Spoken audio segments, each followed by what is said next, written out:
ആലുവ ശിവരാത്രി മണപ്പുറത്ത് മദ്യപന്മാർ തമ്മിലുള്ള സംഘർഷത്തിനിടയിൽ ബൈക്ക് കത്തിച്ചു. കരിമുകൾ സ്വദേശി യദു എന്ന യുവാവിൻ്റെ ബൈക്കാണ് കത്തി നശിച്ചത്. ഒരാൾ കസ്റ്റഡിയിലായിട്ടുണ്ട്.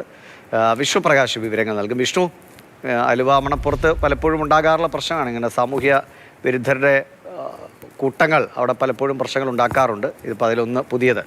ഇതെന്താണ്, സുഹൃത്തുക്കൾ തമ്മിലുള്ള തർക്കമാണോ അതോ പരിചിതരല്ലാത്ത ആളുകൾ തമ്മിലുള്ള തർക്കമാണോ? പക്ഷേ മുൻപ് ഇവർ തമ്മിലൊരു തർക്കം ഉണ്ടായിരുന്നു. ആ കേസിലുമായി ബന്ധപ്പെട്ടുള്ള അതിൻ്റെ തർക്കം തന്നെയാണ് ഇന്നലെ നയിച്ചത് എന്നുള്ളതാണ് ഒരു വിവരം നമുക്ക് ലഭിക്കുന്നത്. രാത്രി 10 മണിയോട് കൂടിയായിരുന്നു ഈ ഒരു സംഭവം ഉണ്ടാവുന്നത്. യദു അവിടെ മീൻ പിടിക്കാനായി എത്തിയതാണ്, വാഹനത്തിൽ എത്തിയതാണ് എന്നുള്ളതാണ് പോലീസ് പറയുന്നത്. അവിടെ സത്യൻ എന്ന ഇതിനു മുമ്പ് ഇവർ തമ്മിലൊരു പ്രശ്നമുണ്ട്. അപ്പോൾ അതിൻ്റെ വൈരാഗ്യവും അതിൻ്റെ തർക്കങ്ങളും ഒക്കെയാണ് ഇന്നലെ ഈ ബൈക്ക് കത്തിക്കുന്നതിലേക്ക് നയിച്ചത്.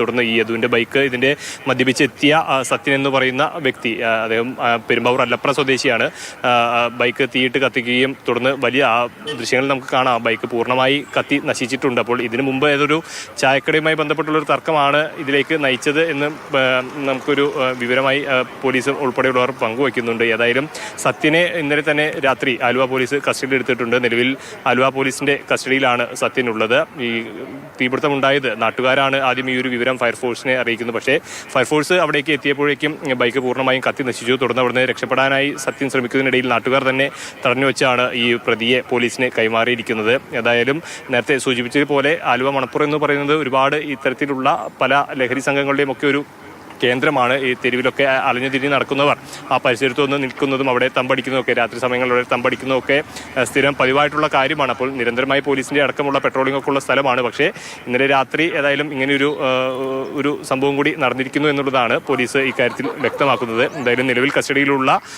സത്യനെ മറ്റു നടപടികൾ പൂർത്തിയാക്കി അതിൻ്റെ അടുത്ത നടപടിക്രമങ്ങളിലേക്ക് എത്തിക്കും. കൂടുതലായി ചോദ്യം ചെയ്ത് വിശദാംശങ്ങളൊക്കെ എടുത്ത ശേഷം എന്താണ് കാരണം എന്നുള്ളതൊക്കെ എടുത്ത ശേഷം അതിൻ്റെ മറ്റു നടപടിക്രമങ്ങൾ പൂർത്തിയാക്കുമെന്നുള്ളതാണ് പോലീസ് പറയുന്നത്.